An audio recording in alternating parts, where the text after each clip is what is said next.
Bonjour.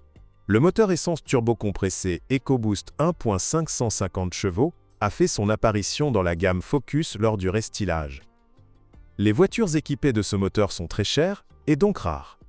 Ce moteur étant également installé sur le crossover Kuga, les statistiques sont plus complètes. Le moteur turbo EcoBoost 1.5, basé sur son cousin atmosphérique 1.6, est beaucoup plus silencieux que son ancêtre. Comme tous les moteurs à injection directe, il est sujet à un colmatage assez rapide des injecteurs et à la formation de dépôts sur les soupapes d'admission. Un phénomène similaire se produit sur le moteur atmosphérique 2.0, mais avec l'EcoBoost, ce phénomène est moins fréquent et plus doux. Les injecteurs sont nettoyés avec succès à l'aide d'une unité à ultrasons, mais ce nettoyage est coûteux, car lors de la dépose et de la repose des injecteurs, il est nécessaire de remplacer les joints et bacs D, étanchéité jetable. Sinon, l'EcoBoost 1.5 ne pose aucun problème. À ce jour, aucun problème majeur n'a été signalé, même sur le Kuga. Cependant, sur ce crossover à transmission intégrale, la charge du moteur est nettement plus élevée que sur la Focus. Le moteur essence Duratec 2.0, 150 chevaux, était installé exclusivement sur les modèles d'avant la réforme. Ce moteur diffère de son prédécesseur, qui équipait les Focus de deuxième génération. L'innovation la plus importante est l'injection directe, avec tous ses avantages et inconvénients. Globalement, le moteur ne présente aucun problème mécanique majeur. Il ne souffre ni de consommation d'huile, ni d'allongement de la chaîne de distribution. Le principal problème du moteur 2.0 est l'encrassement rapide des injecteurs et la calamine des soupapes d'admission. Il s'agit apparemment d'un dysfonctionnement courant des moteurs à injection directe. Pourtant, les Focus arrivaient souvent chez les concessionnaires avec un message d'erreur signalant un mélange air-carburant trop pauvre dû à des injecteurs encrassés après 30 000 km. Heureusement, le nettoyage des injecteurs à ultrasons permet de sauver les injecteurs. Malheureusement, rien ne permet d'écionder, éliminer les dépôts sur les soupapes. Les méthodes de nettoyage sans ouvrir le moteur sont coûteuses et peu efficaces. Une autre caractéristique de ce moteur est l'augmentation des vibrations. Les concessionnaires ont expérimenté divers étalonnages logiciels, mais n'ont pas réussi à résoudre ce problème, et le constructeur ne le reconnaît pas du tout comme un défaut. De plus, le nouveau moteur fonctionne sans à-coups, mais des vibrations apparaissent avec le temps. La cause pourrait être des dépôts sur les soupapes d'admission. L'augmentation des vibrations réduit la durée de vie du support moteur droit. Généralement, son joint en caoutchouc est détruit après 50 000 km. Il est important de surveiller l'état du support inférieur, qui, usé, provoque encore plus de vibrations. D'ailleurs, le support droit est souvent détruit par les techniciens d'entretien lorsqu'ils déposent la boîte de vitesse et inclinent trop le moteur. Ceci est également valable pour le moteur 1.6. Les concessionnaires remplacent régulièrement la pompe d'injection du moteur 2.0 en raison de son usure. Elle présente également une fuite. L'essence S écoule par le couvre-culasse dans le carter d'huile, provoquant une dilution de l'huile.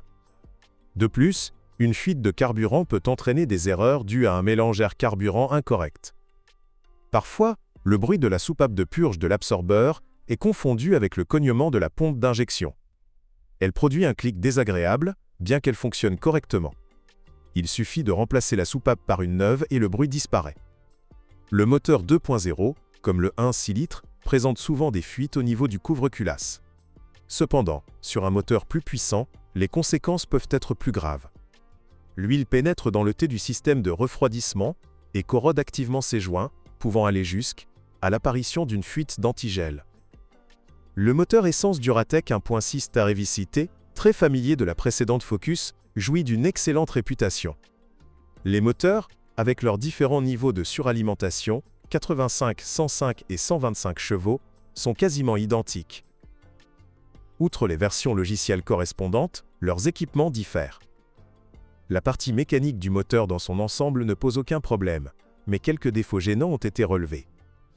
Après environ 30 000 km, le moteur devient beaucoup plus bruyant, avec des cliquetis-francs, surtout lors des démarrages à froid en hiver.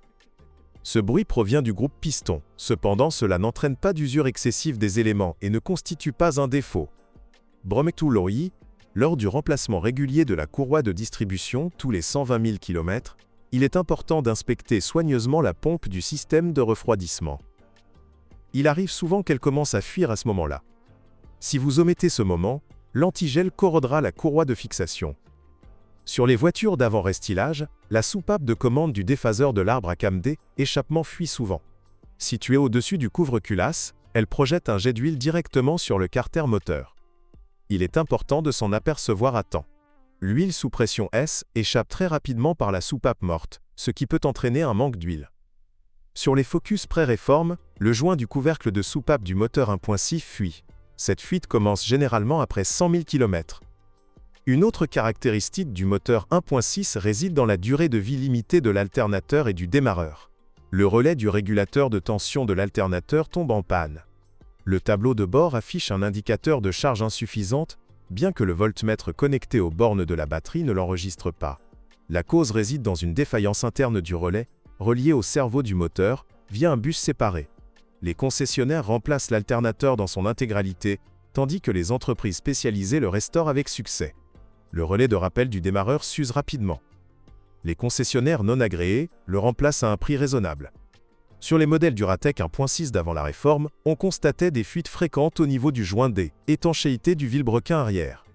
Le moteur 2 litres présente également ce problème, bien que moins fréquemment. Le constructeur a publié un bulletin d'entretien dédié à ce dysfonctionnement.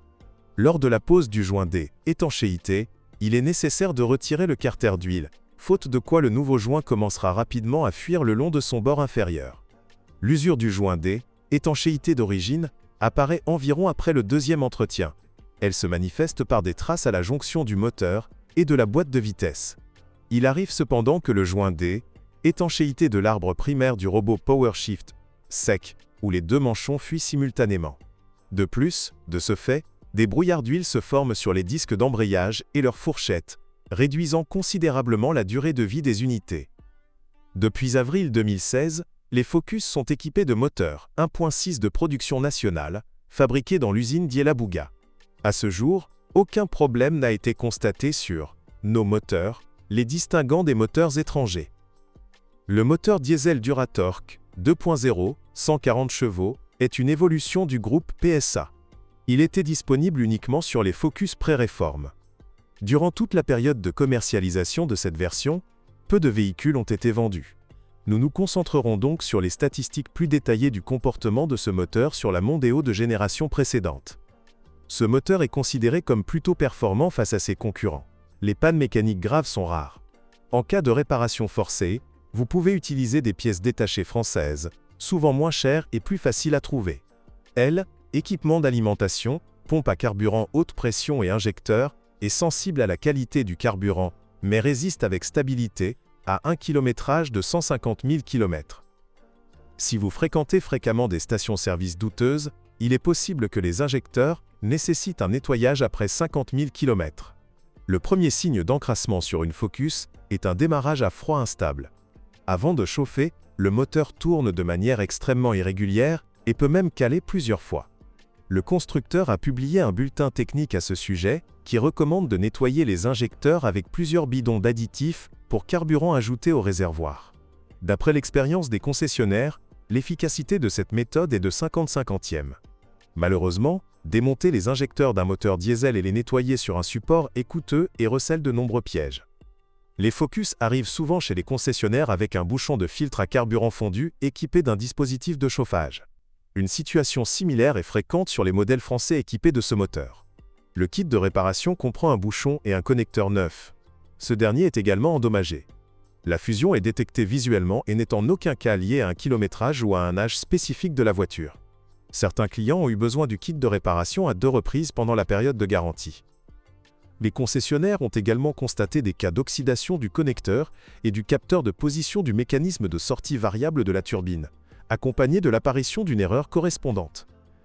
Était le cas de Focus et de Kuga présentant des kilométrages très différents, quel que soit leur âge. Les concessionnaires ne réparent pas les turbocompresseurs. Ils remplacent donc l'ensemble, coûteux, de l'unité. La boîte automatique classique à 6 rapports CF35 est exclusivement associée au moteur EcoBoost 1.5. Ce modèle est un développement conjoint de Ford et de GM. La 6F35 est basée sur la tristement célèbre boîte CT36e Tom 40, installée principalement sur les Chevrolet Cruze et Astra de la génération précédente. Cependant, Ford a commercialisé sa boîte plus tard que ses concurrents, éliminant ainsi les problèmes graves et les problèmes mineurs de cette boîte. Le résultat a été une boîte performante, exempte des défauts majeurs de la boîte GM, notamment la faible durée de vie du groupe hydraulique et de ses soupapes, ainsi que la destruction des bagues de retenue des tambours de frein, qui a entraîné la disparition définitive de la boîte automatique. La transmission automatique 6F35 a fait ses preuves sur les Kuga et Mondeo. Des propriétaires ont contacté leur concessionnaire en raison d'une contamination rapide de l'huile due au fonctionnement spécifique du mécanisme de verrouillage du convertisseur de couple. En raison de l'usure des garnitures de friction, le liquide noircit sensiblement dès le deuxième entretien.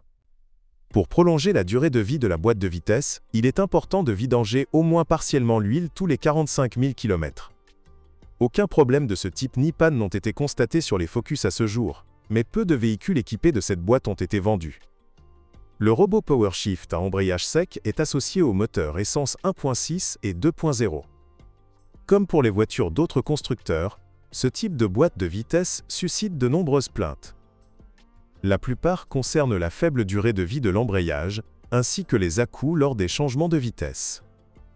La réputation du robot PowerShift à sec est encore plus mauvaise que celle de la boîte DSG similaire.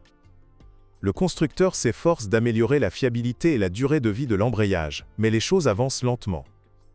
Les à-coups sont restés pratiquement inchangés, mais la durée de vie de l'embrayage a considérablement augmenté.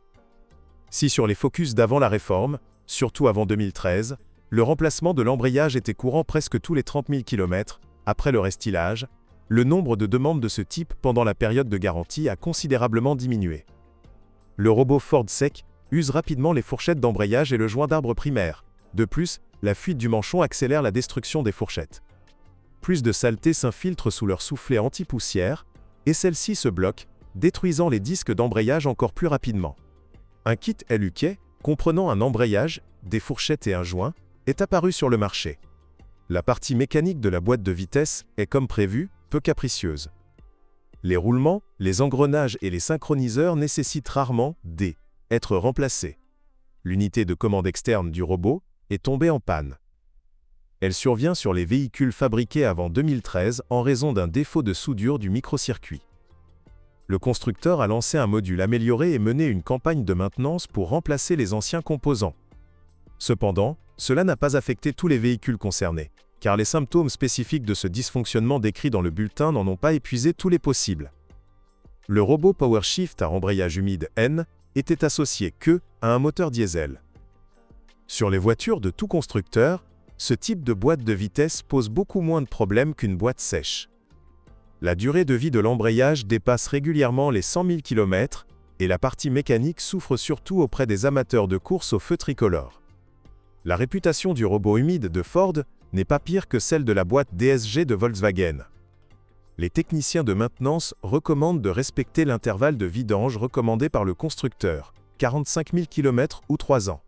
Lors de la vidange, il est conseillé de rincer le module mécatronique. Les robots de ce type ont un circuit d'huile commun, et les produits de l'usure naturelle de l'embrayage pénètrent inévitablement dans le module mécatronique et ses solénoïdes. Les boîtes de vitesse manuelles sont généralement fiables, mais présentent quelques problèmes mineurs. Le moteur essence 1.6 est associé au bloc IB5 et le 2.0 au MTX75. Les deux boîtes de vitesse se caractérisent par un bruit perceptible, cliquetis, au point mort. Même une révision complète des boîtes ne résoudra pas le problème si le propriétaire se fixe pour objectif de surmonter ce désagrément. Ces unités présentent souvent des fuites au niveau des joints d'entraînement. Les techniciens de maintenance constatent que les boîtes de vitesse de presque tous les modèles Ford souffrent de ce problème. En 2014, le constructeur a publié un bulletin technique selon lequel il est nécessaire de sélectionner la taille des joints lors du remplacement en respectant strictement le code VIN du véhicule. L'applicabilité des manchons à des boîtes de vitesse spécifiques et à des périodes de production spécifiques a été établie. L'ampleur du problème a sensiblement diminué, mais les fuites ne sont pas encore totalement maîtrisées. La Focus 3 utilise deux types de crémaillère de direction, électrique et hydraulique. La direction assistée est disponible pour les versions équipées d'un moteur essence 1.6 couplé à un robot PowerShift. Les concessionnaires n'ont signalé aucun problème avec la crémaillère hydraulique. Le système classique de surpresseur hydraulique avec pompe mécanique à entraînement par courroie est utilisé. Le constructeur n'a pas encore résolu le problème du cliquetis de la crémaillère électrique, bien qu'il commercialise régulièrement des unités modifiées.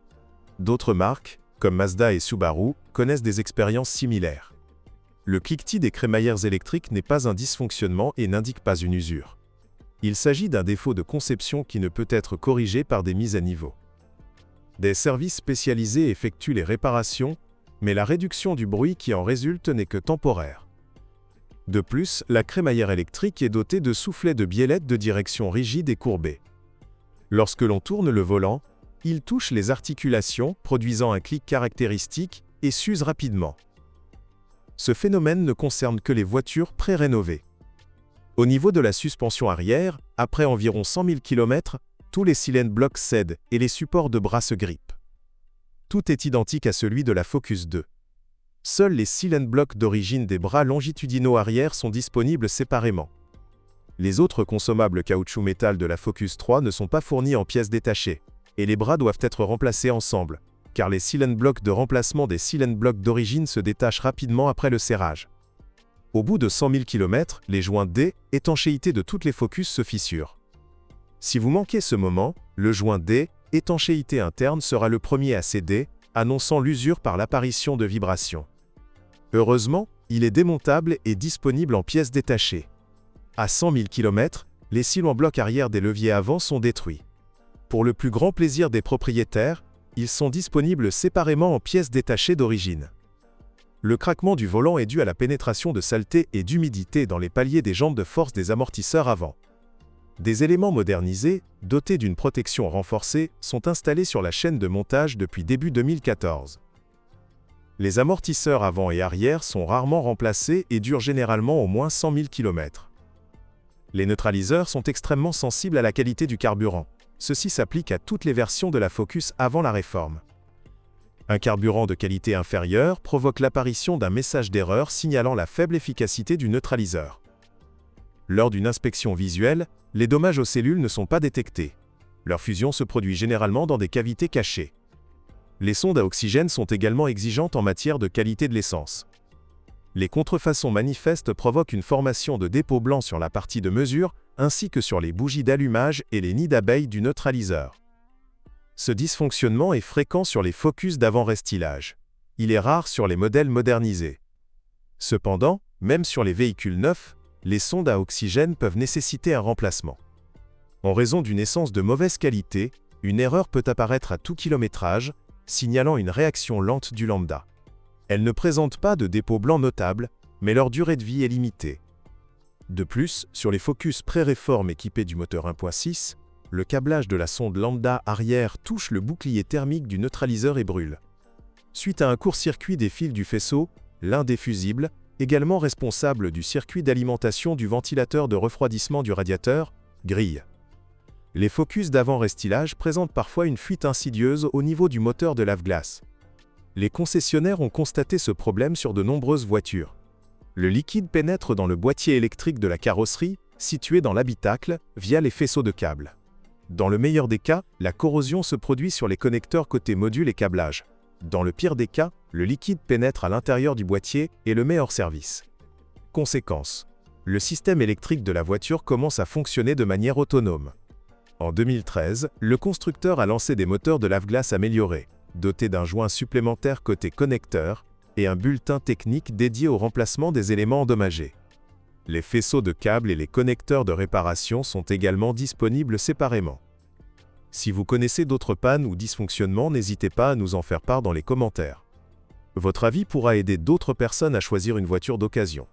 Bonjour les amis, vous cherchez une voiture d'occasion? Vous devez prêter attention au site web carm.pro. Carm.pro est grand catalogue de voitures, moteurs, boîtes de vitesse. Et le meilleur, c'est que vous pouvez trouver des informations sur les pannes de n'importe quelle pièce, complètement gratuit. Allez sur le site web carm.pro et découvrez tous les éventuels points faibles des voitures d'occasion.